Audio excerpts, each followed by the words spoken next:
Barbadians are being encouraged to donate cash as the island seeks to assist the Bahamas in the wake of Hurricane Dorian. Only a small number of schools won't be quite ready when the new school term begins next week. A major push to improve speed and efficiency in the justice system. And in sports, Barbados ready to do battle with St. Martin in the CONCACAF Nations League. Broadcasting from our studios in the Pine St. Michael, this is CBC Newsnight, starting now.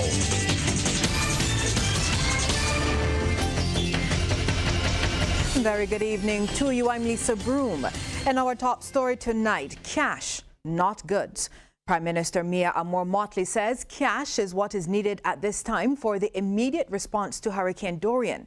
In just a few hours, the Prime Minister will leave the island to visit the hurricane-ravaged territory to help their Prime Minister, Dr. Hubert Minnis, to chart the way forward in the aftermath. Well, as our Shane Jones reports, Barbados's response preparation is reaching high gear.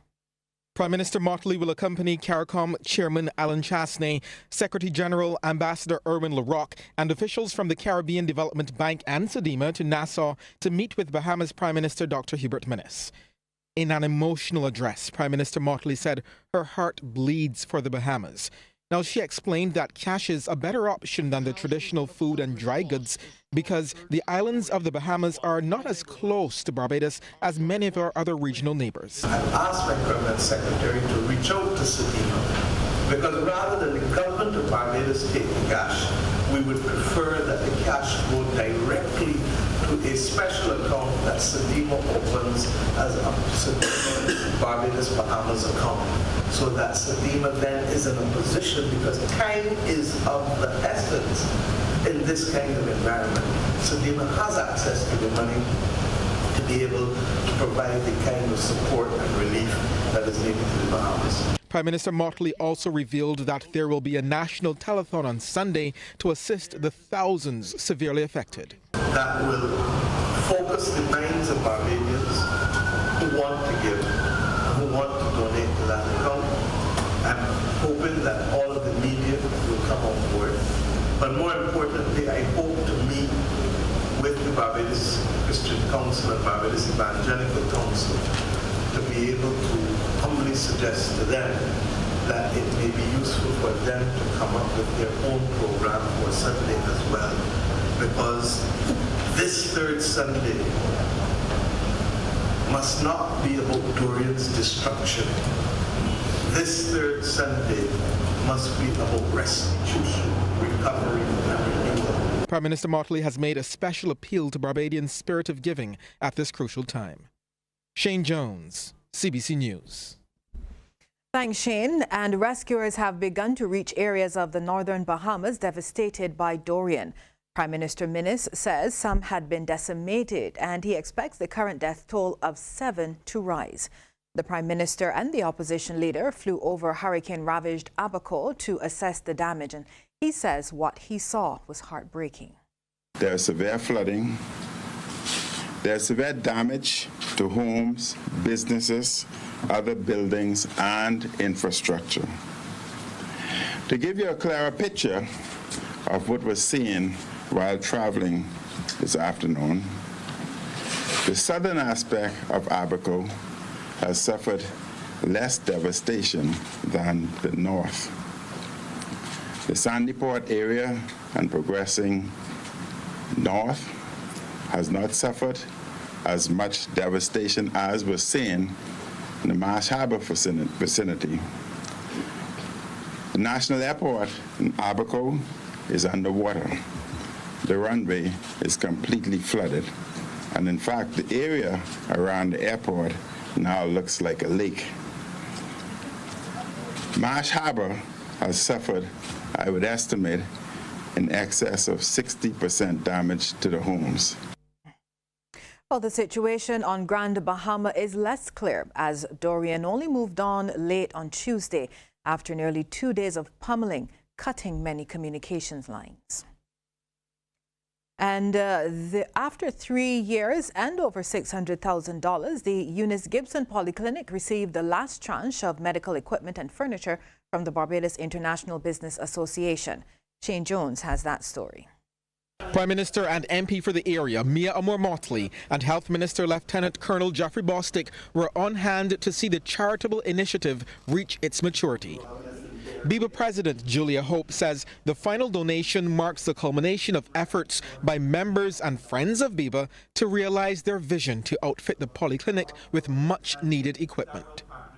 She says the funds are raised by direct contributions at events spearheaded by the BIBA trustees, and 2019's donations alone are valued at over $200,000. Included in this donation is a new dental chair, which we've heard about and see shortly, 3 vital signs monitors, 5 fetal Doppler handheld ultrasound machines, 2 examination tables, and several other pieces of equipment and furniture, some of which I think is on display, that are critical to the polyclinic's functioning.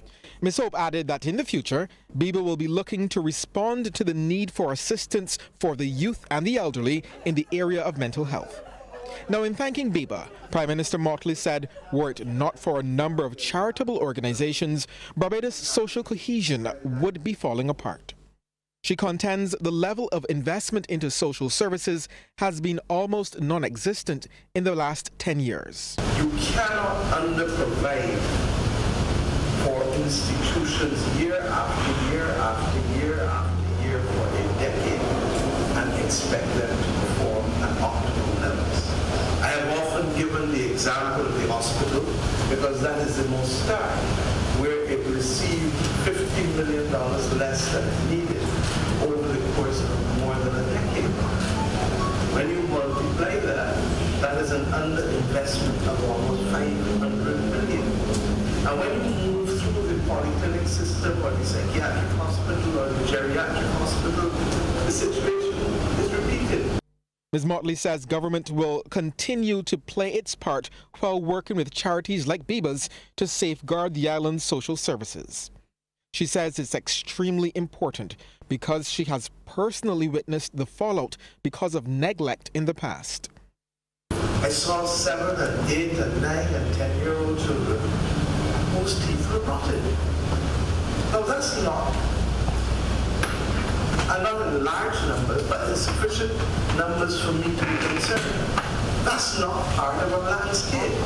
Barbados is a country that prided itself on being able to give people their vaccinations. Barbados is a country that prided itself on being able to give children access to pharmaceuticals under 16 years old as a condition of our drug service. Prime Minister Motley then toured the facility and met with Barbadians before unveiling a plaque recognizing the tremendous contribution by BIBA to the polyclinic. Shane Jones, CBC News. Again, many thanks, Shane.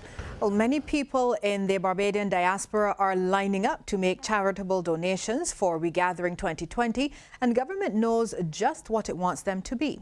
Prime Minister Mia Amor-Motley says a decision has been made to target 2 main areas for those contributions. One of them is the island's hospitals. We can have a scattershot approach to how we focus and rebuild this country, or we can have a strategic approach. My government chooses a strategic approach. And as a result, we have identified at the national level 2 areas. One, the hospitals of Barbados, be it the Queen Elizabeth Hospital, the Psychiatric Hospital, the Geriatric Hospital, and the various other district hospitals, Gordon Cummins, St. Philip District Hospital, Elaine Stanbridge Center, etc.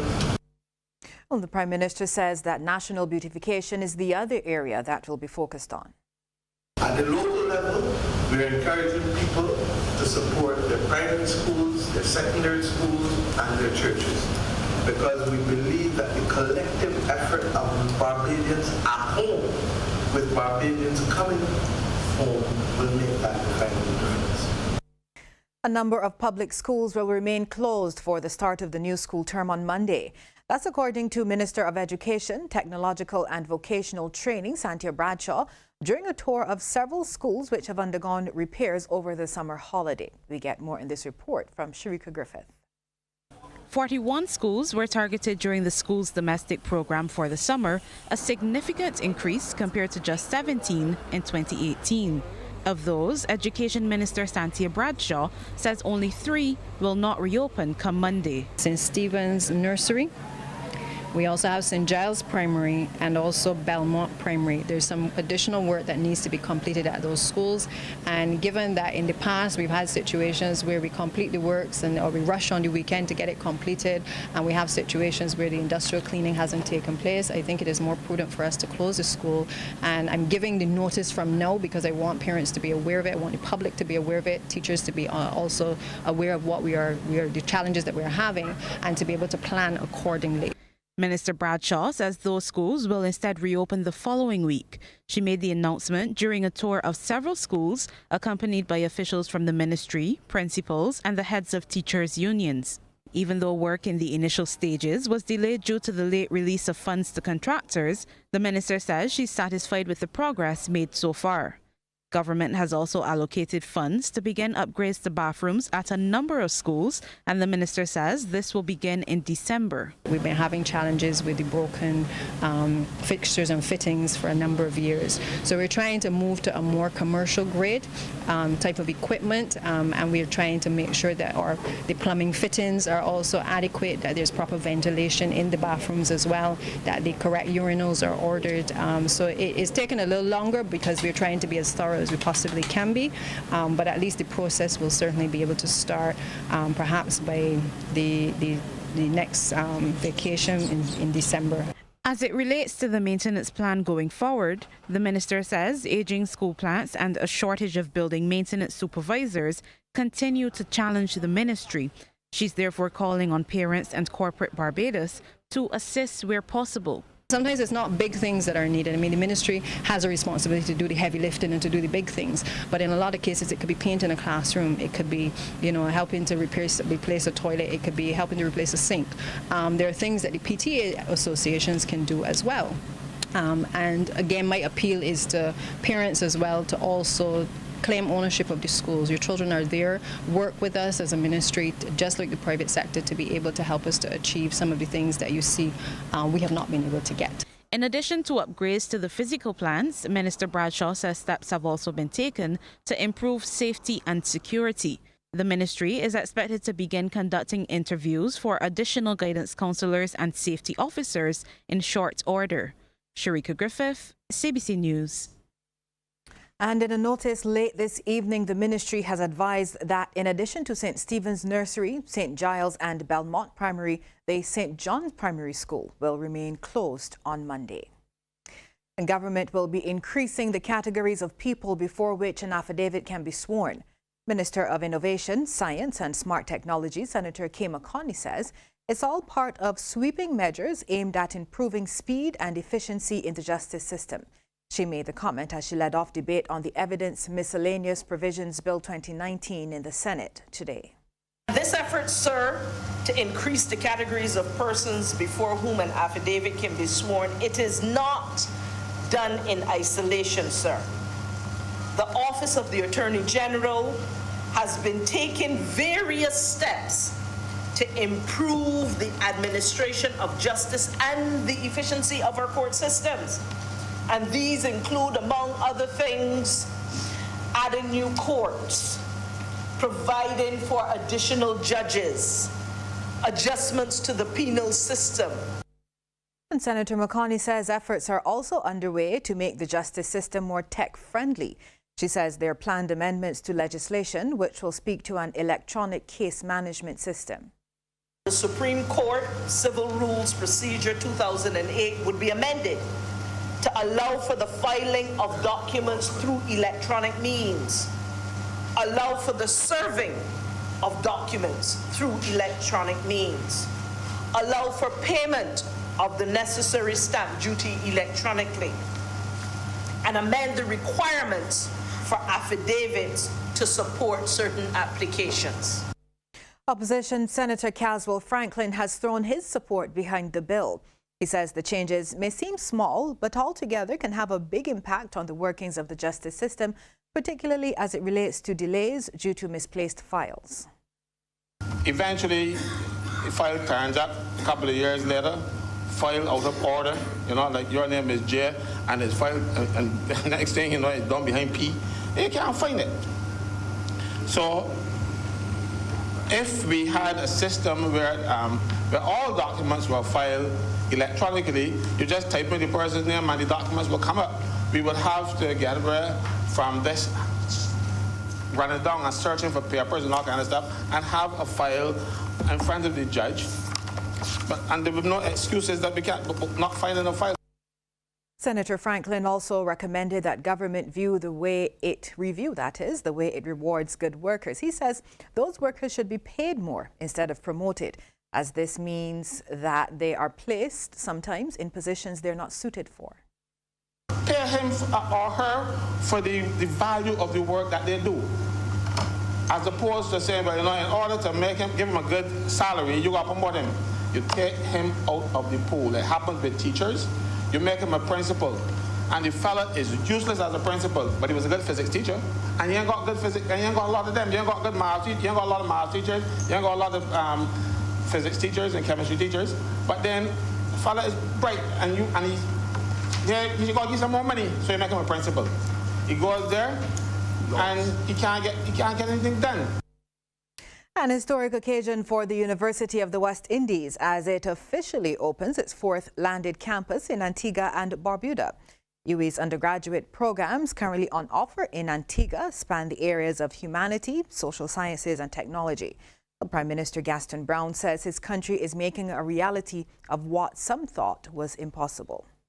Antiguans and Barbudans, born Antiguans and Barbudans, naturalized citizens and residents. Today, we have yet again moved our country forward. The task of continuing to do so rests with all of us and each of us. The establishment of the Five Islands campus of the University of the West Indies, offering higher education to every individual in our nation, signifies the heights we can reach when we climb together. The university is finally a reality. The future is bright. The challenge is exhilarating. As Guyana presses ahead with developing its oil sector, the country is ensuring that citizens are training to respond in the event of an oil spill.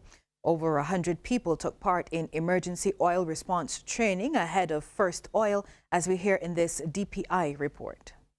The participants, drawn from ExxonMobil Guyana and several government agencies, were guided by the members of the company's regional response team. ExxonMobil Guyana production manager Mike Ryan said the training was to equip the local response team in the eventuality of an accident occurring. We plan for the worst, right? We've designed our facilities to make sure that the oil remains where it's supposed to be, in the pipes and the tanks, but we train really hard. We practice really hard that in the unlikely event that something happens, we're ready to go.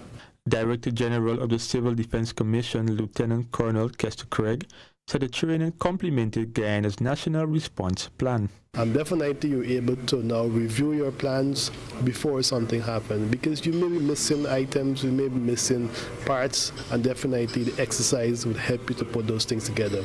You cannot wait until you have an event then to really test your plan. So emergency response training is one of several exercises already hosted for the year.